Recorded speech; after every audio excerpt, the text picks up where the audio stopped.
Welcome to Ainu's tasty corner. ഇന്നത്തെ recipe Onam സ്പെഷ്യലായിട്ടുള്ള ചെറുപയർ കറിയാണ്. അതിനുവേണ്ടി ഞാനിവിടെ 1 കപ്പ് ചെറുപയർ പരിപ്പാണ് എടുത്തിരിക്കുന്നത്. ആദ്യം ചെറുപയർ ഒന്ന് വറുത്തെടുക്കാം. ഇനി ഒരു പാൻ വെച്ച് അതിലേക്ക് ചെറുപയർ പരിപ്പ് ഇട്ട് സ്റ്റൗ ലോ ഫ്ലെയിമിൽ വെച്ച് ഒന്ന് വറുത്തെടുക്കാം.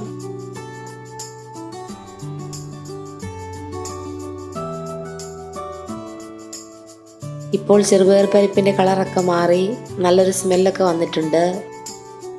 ചെറുപയർ ഒരുപാട് മൂത്തുപോയി കഴിഞ്ഞാൽ അതിൻ്റെ ടേസ്റ്റ് ആകെ മാറിപ്പോകും. അതുകൊണ്ട് ഈ ഒരു ടൈമിൽ സ്റ്റൗ ഓഫ് ചെയ്യാം. ഇനി ചെറുപയർ ഒന്ന് തണുത്തതിന് ശേഷം നന്നായിട്ടൊന്ന് വാഷ് ചെയ്തെടുക്കാം.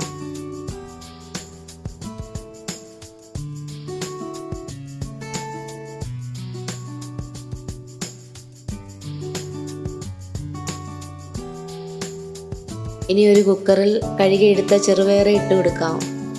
പിന്നെ വേണ്ടത് 3 പച്ചമുളക് നടുകെ മുറിച്ചത്, 1 പിഞ്ച് മുളക് പൊടി, 1/4 ടീസ്പൂൺ മഞ്ഞൾപ്പൊടി, ചെറുപയർ വേകാൻ ആവശ്യമായ വെള്ളം,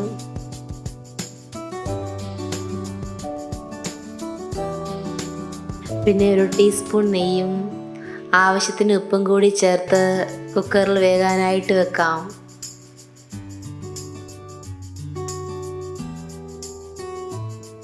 ചെറുപയർ വേകുന്ന സമയം കൊണ്ട് നമുക്ക് തേങ്ങ ഒന്ന് അരച്ചെടുക്കാം.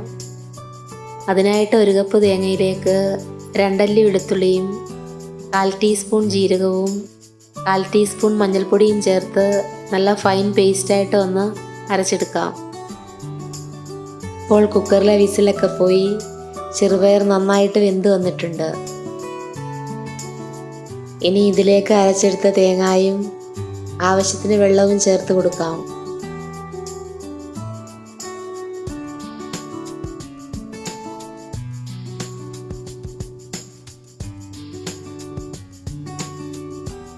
ഇപ്പോൾ കറി ചെറുതായിട്ട് തിളച്ച് തുടങ്ങിയിട്ടുണ്ട്. ഈ ഒരു പരുവത്തിൽ സ്റ്റൗ ഓഫ് ചെയ്യാം. ഇനി ഒരു പാൻ വെച്ച് ഒന്ന് ചൂടായി കഴിയുമ്പോൾ അതിലേക്ക് 1.5 ടേബിൾ സ്പൂൺ ഓയിലും 1 ടേബിൾ സ്പൂൺ നെയ്യും ചേർത്ത് കൊടുക്കാം.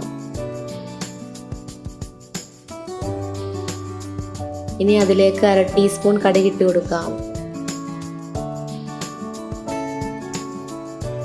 കടുക് പൊട്ടിക്കഴിയുമ്പോൾ അതിലേക്ക് ചെറിയുള്ളി സ്ലൈസ് ചെയ്ത് ചേർത്ത് ഒന്ന് മൂപ്പിച്ചെടുക്കാം.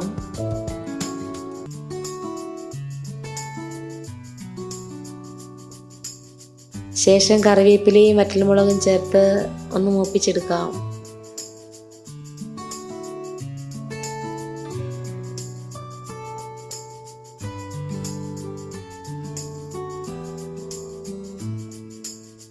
ഇനി ഇത് കറിയിലോട്ട് ചേർത്ത് കൊടുക്കാം.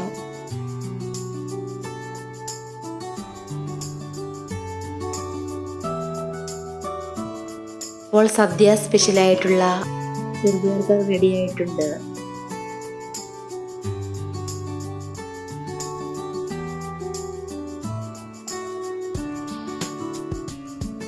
ഈ റെസിപ്പി ഇഷ്ടമായാൽ ലൈക്ക് ചെയ്യുക, ഷെയർ ചെയ്യുക, നിങ്ങളുടെ ഫീഡ്ബാക്ക് അറിയിക്കുക. Thanks for watching.